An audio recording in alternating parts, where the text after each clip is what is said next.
Hello mga ka-story na inumbag na daw tayo amin for today's video. Ayan, at may i-unbox tayo today. Bale, ito. I-unbox natin yung debit card na in-order ko po sa Cbank. Ito siya. Anyways, kung naalala nyo yung isa kong vlog kung saan sinabi ko doon na dito sa Cbank, dito ako nagbabank transfer, tapos nagbabayad ng mga bills. So, noon is hindi pa ako nag-order ng aking card dahil hindi ko pa naman siya kailangan. Pero ngayon is naengganyo ako kumuha ng aking debit card kasi 160 pesos na lang siya ngayon. Kasi ako nag-order ng ganito, yung debit card ng Cbank, kasi kapag nasa labas ako at nangangailangan ako ng pera ng emergency, makakapag-withdraw ako sa ATM. So, ayan, i-unbox na natin.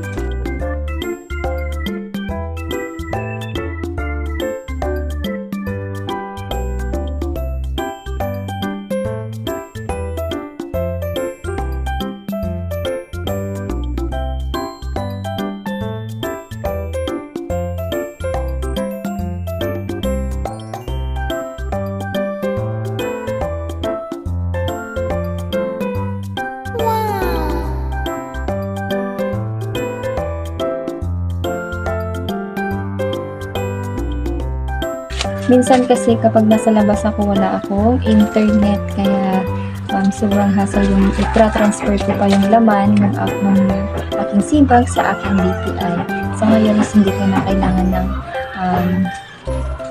hindi na siya hassle kasi meron na akong gagamitin ATM card na pang-withdraw sa mga ATM machine, or gagamitin ko na lang siya pang purchase kapag nag-grocery ako. Tingnan nyo, ang ganda, diba? Ayan. Ganyan din yung sa likod, walang nakalagay na card detail. Sobrang ganda nung security niya kasi walang nakalagay na card number dito sa dito sa likod ng aking card. Ayan. Enjoy cashback on your purchases, whether online or in-store. Keep track of all your spend in one place.